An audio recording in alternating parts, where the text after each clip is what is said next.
ओम नमो भगवते वासुदेवाय नमः।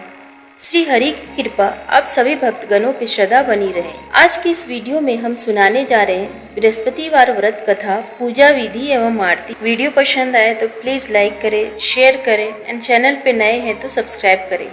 आइए श्रवण करते हैं बृहस्पतिवार व्रत की विधि। इस दिन बृहस्पतिश्वर महादेव जी की पूजा होती है। दिन में एक समय ही भोजन करें, पीले वस्त्र धारण करें, पीले पुष्पों को धारण करें। भोजन भी चने की दाल का होना चाहिए, नमक नहीं खाना चाहिए। पीले रंग का फूल, चने की दाल, पीले कपड़े तथा पीले चंदन से पूजा करनी चाहिए। पूजन के पश्चात कथा सुननी चाहिए। इस व्रत के करने से बृहस्पति जी अति प्रसन्न होते हैं तथा धन और विद्या का लाभ होता है। इष्टों के लिए यह व्रत अति आवश्यक है। इस व्रत में केले का पूजन होता है। बृहस्पतिवार व्रत कथा। प्राचीन समय की बात है। भारत में एक राजा राज्य करता था। वह बड़ा प्रतापी तथा दानी था। वह नित्य प्रति मंदिर में भगवत दर्शन करने जाता था।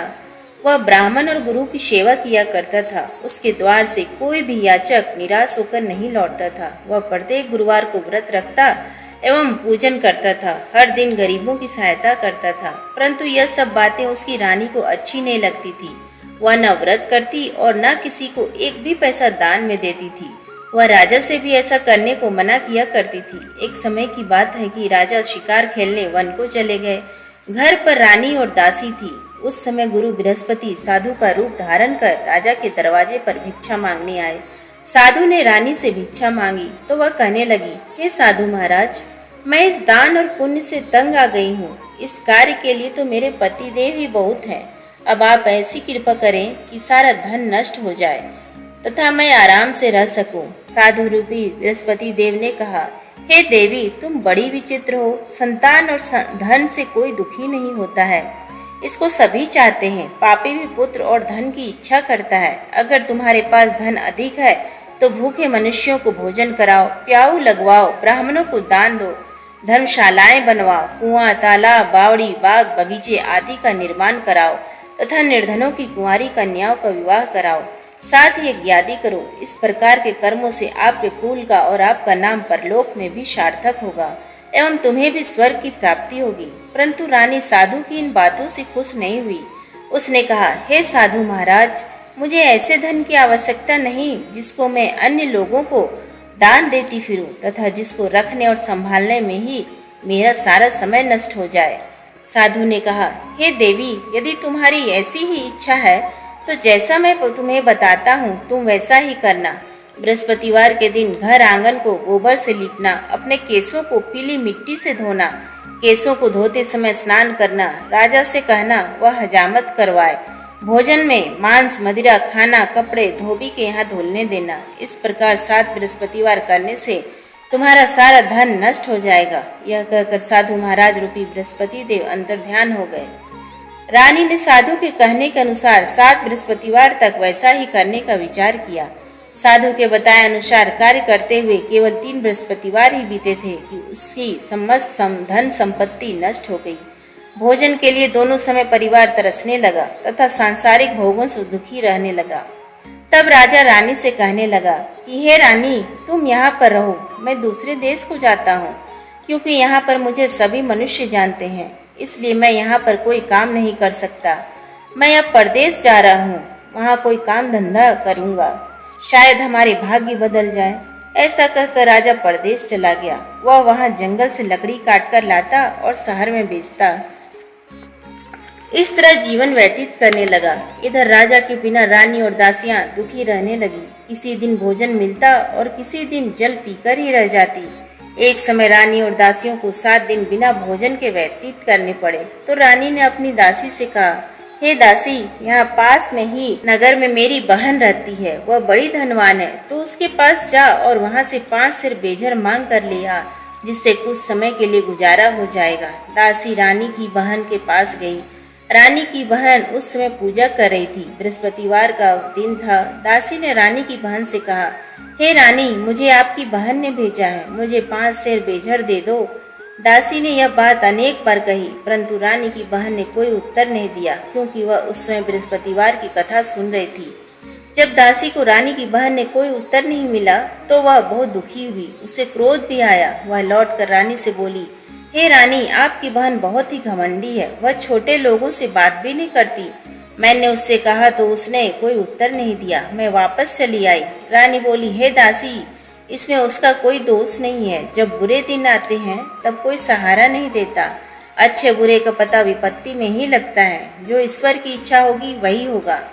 यह सब हमारे भाग्य का दोष है। उधर रानी की बहन ने सोचा कि मेरी बहन की दासी आई थी, परंतु मैं उससे नहीं बोली, इससे वह बहुत दुखी हुई होगी। अतः कथा सुन और विष्णु भगवान का पूजन समाप्त कर वह अपनी बहन के घर आई और कहने लगी, हे बहन, मैं बृहस्पतिवार का व्रत कर रही थी। तुम्हारी दासी हमारे घर गई थी, परंतु जब तक कथा होती है तब तक हम लोग ना उठते हैं और ना ही बोलते हैं, इसलिए मैं नहीं बोली। कहो दासी, क्यों गई थी? रानी बोली, हे बहन, हमारे घर अनाज नहीं था। वैसे तुमसे कोई बात छिपी नहीं है, इस कारण मैंने दासी को तुम्हारे पास 5 सेर बेजर लेने के लिए भेजा था। रानी की बहन बोली, बहन देखो, बृहस्पति भगवान सबकी मनोकामना पूर्ण करते हैं। देखो, शायद तुम्हारे घर में ही अनाज रखा हो। यह सुनकर दासी घर के अंदर गई तो वहां उसे एक बड़ा बेझर का घर भरा मिला। उसे बड़ी हैरानी हुई, क्योंकि उसने एक एक बर्तन देख लिया था। उसने बाहर आकर रानी को बताया। दासी अपनी रानी से कहने लगी, हे रानी, देखो, वैसे हमको जब अन्न नहीं मिलता तो हम रोज ही व्रत करते हैं। अगर इनसे इस व्रत की विधि और कथा पूछ ली जाए तो उसे हम भी कर लिया करेंगे। दासी के कहने पर रानी ने अपनी बहन से बृहस्पतिवार व्रत के बारे में पूछा। उसकी बहन ने बताया, हे रानी बहन, बृहस्पतिवार को सूर्योदय से पूर्व उठकर स्नान करके बृहस्पतिवार का व्रत करना चाहिए, लेकिन उस दिन सिर नहीं धोना चाहिए। बृहस्पतिवार के व्रत में चने की दाल और मुनक्कों से विष्णु भगवान का केले के वृक्ष की जड़ से पूजन करें तथा दीपक जलाएं। उस दिन एक ही समय भोजन करें। भोजन पीले खाद्य पदार्थ का करें तथा कथा सुने। इस प्रकार करने से गुरु भगवान प्रसन्न होते हैं, अन्न पुत्र धन देते हैं। इस तरह व्रत और पूजन की विधि बताकर रानी की बहन अपने घर लौट गई। रानी और दासी दोनों ने निश्चय किया कि वे बृहस्पति देव भगवान का पूजन जरूर करेंगी। 7 दिन बाद जब बृहस्पतिवार आया तो उन्होंने व्रत रखा। घुड़साल में जाकर चना और गुड़ बीन लाई तथा उसकी दाल से केले की जड़ में भगवान विष्णु की पूजन की। अब भोजन कहाँ से आए? दोनों बड़ी दुखी हुई, परंतु उन्होंने व्रत किया था, इस कारण बृहस्पति देव प्रसन्न थे। वे एक साधारण व्यक्ति के रूप में 2 थालों में सुंदर पीला भोजन लेकर आए और दासी को देकर बोले, हे दासी, यह भोजन तुम्हारे और रानी के लिए है, तुम दोनों करना। दासी भोजन पाकर बड़ी प्रसन्न हुई और रानी से बोली, रानी जी, भोजन कर लो। रानी को भोजन आने के बारे में कुछ पता नहीं था, इसलिए वह दासी से बोली, जा तू ही भोजन कर, क्योंकि तू हमारी व्यर्थ में हंसी उड़ाती है। दासी बोली, एक व्यक्ति अभी भोजन दे गया है। रानी कहने लगी, वह भोजन तेरे लिए ही दे गया है, तू ही भोजन कर।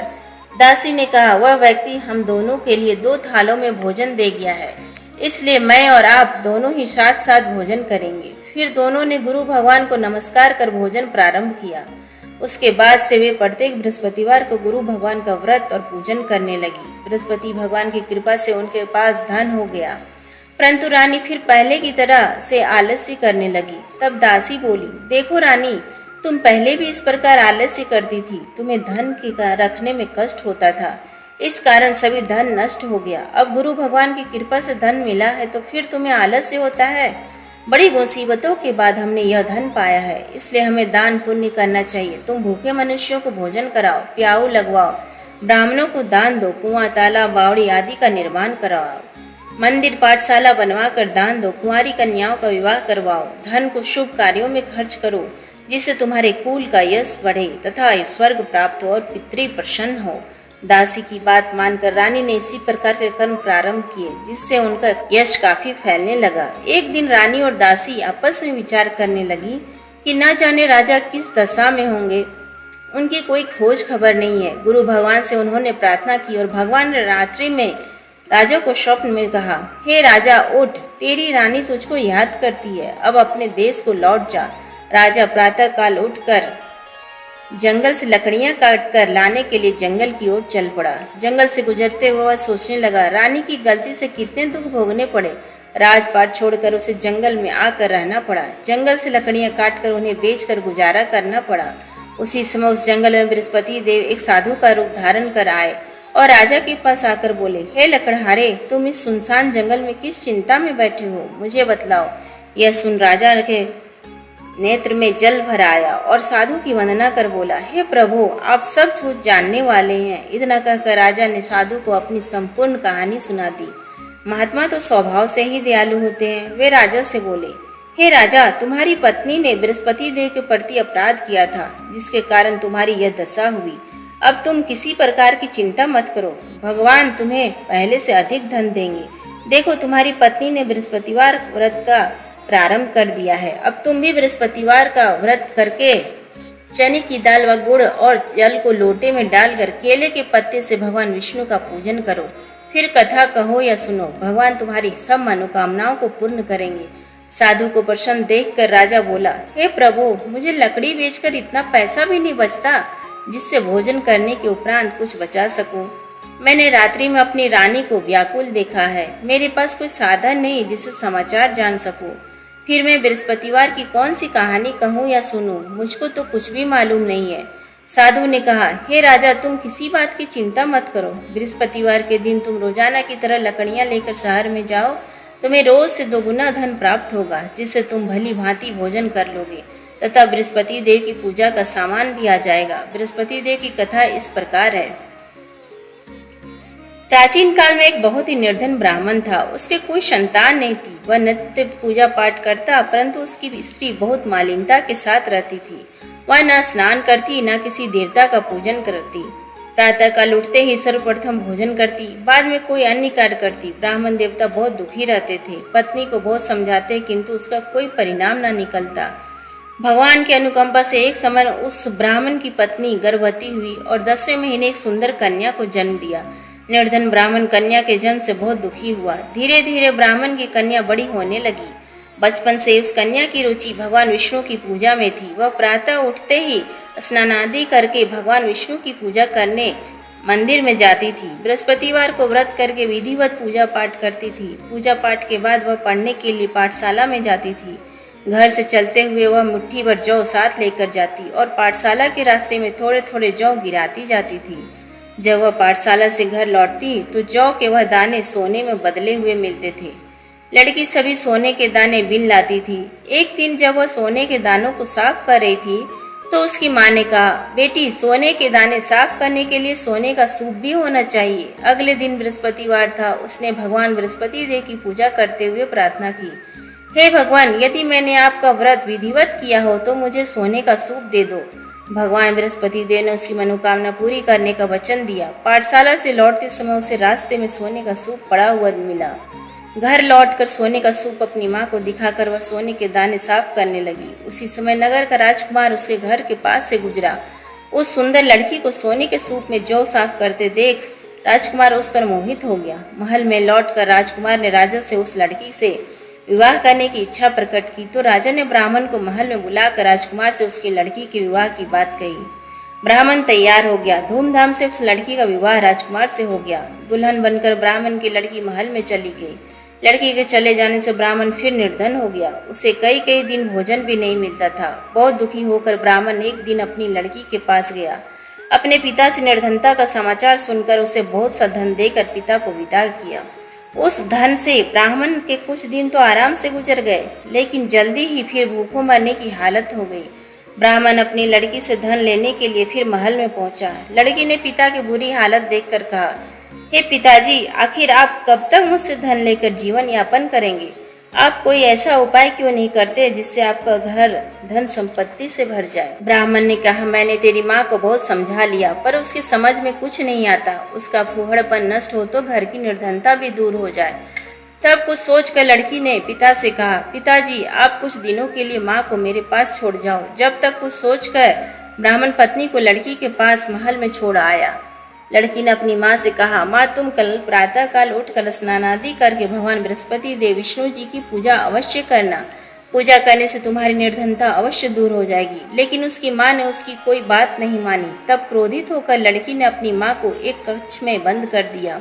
सूर्योदय के समय माँ को उठाकर जबरदस्ती उसे स्नान कराया और फिर मंदिर में ले जाकर भगवान बृहस्पति देव की पूजा कराई। कुछ दिनों तक ऐसा करने से माँ की बुद्धि में परिवर्तन हुआ और वह स्वयं बृहस्पतिवार का व्रत रखने लगी। उसके व्रत रखने से ब्राह्मण के घर में भगवान विष्णु की अनुकंपा से धन की वर्षा होने लगी। दोनों पति पत्नी धन संपत्ति पाकर आनंद पूर्वक जीवन यापन करते हुए विष्णु धाम को चले गए। लकड़हारा बने राजा ने उस साधु से भगवान बृहस्पति देव की यह कथा सुनकर बृहस्पतिवार का व्रत करके भगवान विष्णु की पूजा की। उस दिन से उसके सभी क्लेश दूर हो गए। लेकिन अगले बृहस्पतिवार की कामकाज में अधिक व्यस्त रहने के कारण उसने भगवान बृहस्पति देव जी का व्रत नहीं किया। भगवान बृहस्पति देव लकड़हारे से क्रोधित हो गए और उसे भूल की सजा दी। उस दिन नगर के राजा ने नगर में घोषणा करके सबको सूचित दिया, प्रत्येक नागरिक मेरे महल में भोजन करने आए, जो नहीं आएगा उसे अपराधी मानकर भारी दंड दिया जाएगा। लकड़हारा बने राजा ने उस नगर के राजा की घोषणा तो सुनी, लेकिन जंगल से लकड़ी काट कर लाने और उन्हें बेचने में देर हो जाने के कारण वह समय पर महल में भोजन करने नहीं जा सका। अतः राजा के सैनिक लकड़हारे को पकड़कर महल में ले गए। राजा ने उसे महल के एक कक्ष में बैठा कर भोजन कराया। उस कक्ष में एक खूंटी पर रानी का सोने का हार लटका हुआ था। लकड़हारा खूंटी अकेला उस कक्ष में भोजन कर रहा था। तभी उसने एक आश्चर्यजनक घटना घटती देखी। देखते ही देखते वह खूंटी हार को निकल गई। थोड़ी देर के बाद राजा ने हार को गायब देखा तो लकड़हारे को कारावास में डलवा दिया। लकड़हारा मन ही मन अपने भाग्य को कोसने लगा। तभी उसे जंगल में मिले साधु का स्मरण हो आया। थोड़ी देर में भगवान बृहस्पति देव सन्यासी के रूप में उसके सामने प्रकट हुए और कहा, हे लकड़हारे, तूने भगवान बृहस्पति देव की पूजा नहीं की, इसी कारण तुम्हें कष्ट हुआ है। लेकिन अब चिंता मत करो, बृहस्पतिवार के दिन कारागार के दरवाजे पर तुम्हें कुछ पैसे पड़े हुए मिलेंगे। उन पैसों से भगवान बृहस्पति देव का व्रत करके उनकी पूजा करोगे तो तुम्हारे सब दुख नष्ट हो जाएंगे। बृहस्पतिवार के दिन दरवाजे पर पड़े मिले पैसों से चने और गुड़ मंगाकर लकड़हारे ने बृहस्पतिवार की कथा कही तो भगवान बृहस्पति देव ने प्रसन्न होकर उस नगर के राजा को स्वप्न में लकड़हारे को कारागार से मुक्त करने को कहा। सुबह राजा ने अपने कक्ष में आकर देखा तो खूंटी पर रानी का हार टंगा हुआ था। राजा ने लकड़हारे को मुक्त कर दिया और उसे धन और आभूषण देकर विदा किया। लकड़हारा बना राजा उस नगर से चलकर अपने नगर में पहुंचा तो उस नगर में कुएं, धर्मशाला, बाग बगीचे देखकर बहुत प्रसन्न हुआ। राजा ने किसी से पूछा, ये कुएं धर्मशाला किसने बनवाई है? सब ने उसे बताया कि ये सब रानी और उसकी दासी ने बनवाए हैं। राजा महल में पहुंचा तो रानी ने उसका भव्य स्वागत किया। तब राजा ने निश्चय किया कि सप्ताह में एक बार तो सभी बृहस्पति देव का व्रत तथा पूजन करते हैं, परंतु मैं प्रतिदिन व्रत किया करूंगा तथा दिन में 3 बार कथा कहा करूंगा। अब राजा हर समय दुसाले में चने की दाल बांधे रहता था तथा दिन में 3 बार बृहस्पति देव की कथा कहता। कुछ दिनों के बाद राजा को अपनी बहन की याद आई। एक दिन घोड़े पर सवार होकर राजा अपनी बहन से मिलने चल दिया। अभी राजा नगर के बाहर पहुंचा ही था कि उसने कुछ लोगों को एक शव को ले जाते हुए देखा। राजा को स्मरण हो आया कि आज उसने किसी को बृहस्पतिवार की कथा नहीं सुनाई है। राजा ने उन लोगों को रोक कर कहा, भाइयों, आप शव को ले जाने से पहले मुझसे बृहस्पतिवार की कथा सुन ले। लोगों ने राजा पर क्रोधित होते हुए कहा, तुम पागल तो नहीं हो? लेकिन कुछ बड़े बूढ़ों लोगों ने कहा, अच्छा भाई, साथ में चलते चलते तुम अपनी कथा भी सुना लो। राजा ने चलते हुए आधी कथा ही सुनाई थी कि शव हिलने लगा। राजा के पूरी कथा सुनाती ही शव उठकर बैठ गया। लोगों ने हैरानी से दांतों तले उंगली दबाई और अगले बृहस्पतिवार से भगवान बृहस्पति देव का व्रत करने व कथा सुनने का निश्चय कर लिया। अब घोड़े पर सवार राजा चलते हुए एक किसान के पास पहुंचा। किसान अपने खेत में हल चला रहा था। राजा ने कहा, अरे भाई, मुझसे बृहस्पतिवार की कथा सुन लो। किसान झुंझला कर बोला, अरे भाई, देख नहीं रहे, जितनी देर तक तुम्हारी कथा सुनूंगा उतनी देर में तो पूरे खेत में हल चला लूंगा। राजा निराश होकर चलने लगा। तभी किसान के पैर लड़खड़ा कर जमीन पर जा गिरे। किसान के पेट में भी जोरों का दर्द होने लगा। उस किसान की पत्नी जब खाना लेकर आई तो उसने किसान से इस बारे में पूछा। किसान ने घुड़सवार की पूरी कहानी सुनाई। किसान की पत्नी दौड़ती हुई राजा के पास पहुंचकर हाथ जोड़कर बोली, भैया, मैं तुम्हारी कथा सुनने को तैयार हूँ। राजा ने उसके साथ खेत पर पहुंचकर बृहस्पतिवार की कथा सुनाई। तभी बैल उठकर खड़े हो गए। किसान के पेट का दर्द भी तुरंत समाप्त हो गया। राजा अपनी बहन के घर पहुंचा तो उसकी बहुत आवभगत हुई। अगले दिन सुबह उठकर राजा ने देखा घर के सभी लोग भोजन कर रहे हैं। किसी भूखे को बृहस्पतिवार की कथा सुनाए बिना राजा भोजन नहीं करता था। उसने बहन से कहा, हे बहन, क्या घर में कोई ऐसा व्यक्ति नहीं है जिसने अभी तक भोजन नहीं किया हो? उसकी बहन बोली, भैया, हमारे घर में तो क्या, आपको पूरे नगर में कोई ऐसा व्यक्ति नहीं मिलेगा जिसने सुबह सुबह भोजन नहीं किया हो। तब राजा ने बहन के घर से निकलकर उस नगर में बिना भोजन किए व्यक्ति की तलाश की। एक गडरिये के घर में उसका बेटा बीमार होने के कारण भूखा रह गया था। राजा ने उसको जाकर बृहस्पतिवार की कथा सुनाई। कथा सुनते सुनते गडरिये का बीमार बेटा बिल्कुल ठीक हो गया। सबने राजा की बहुत प्रशंसा की। एक दिन राजा ने अपनी बहन से कहा, बहन, अब हम अपने घर को जाना चाहते हैं, तुम भी हमारे साथ चलो, कुछ दिन वहां रहकर लौट आना। राजा की बहन ने अपनी सास से पूछा तो सास ने ताने देते हुए कहा, बहू, मायके जाना हो तो अकेली जाना, मेरे पोतों को नहीं ले जाना। तुम्हारे भाई की कोई संतान नहीं है, कहीं तुम्हारी भाभी मेरे पोतों पर कोई जादू टोना न कर दे। दूसरे कक्ष में बहन की सास की बातें सुनकर राजा दुखी मन से अकेला ही अपने नगर को लौट आया। रानी ने राजा से कहा, आप तो अपनी बहन को साथ लाने की बात कहकर गए थे, फिर बहन को साथ क्यों नहीं लाए? तब राजा ने दुखी होते हुए कहा, हे रानी, हम निसंतान हैं, इसलिए कोई हमारे घर आना पसंद नहीं करता। रानी ने राजा को समझाया, हे प्राणनाथ, हमें बृहस्पति देव ने सब कुछ दिया है, अब भगवान बृहस्पति देव हमें संतान भी अवश्य देंगे। बृहस्पतिवार को विधिवत व्रत करते हुए राजा रानी ने भगवान बृहस्पति देव से संतान के लिए प्रार्थना की। कुछ दिनों के बाद उन्होंने स्वप्न में दर्शन देते हुए कहा, हे राजन, तेरी मनोकामना अवश्य पूरी होगी। एक सप्ताह बाद ही रानी गर्भवती हो गई। 10वें महीने रानी ने एक सुंदर पुत्र को जन्म दिया। राजा रानी जीवन पर्यंत बृहस्पतिवार व्रत का कथा करते और सुनते। उनके घर में धन की वर्षा होती रही। इस तरह आनंद पूर्वक जीवन यापन करते हुए राजा रानी भगवान बृहस्पति देव की अनुकंपा से मोक्ष को प्राप्त करके सीधे वैकुंठ धाम पहुंच गए। बृहस्पतिवार को विधिवत व्रत करके जो स्त्री पुरुष भगवान विष्णु की पूजा करते, भगवान उनकी सभी मनोकामनाएं पूरी करते हैं। बोलो विष्णु भगवान की जय।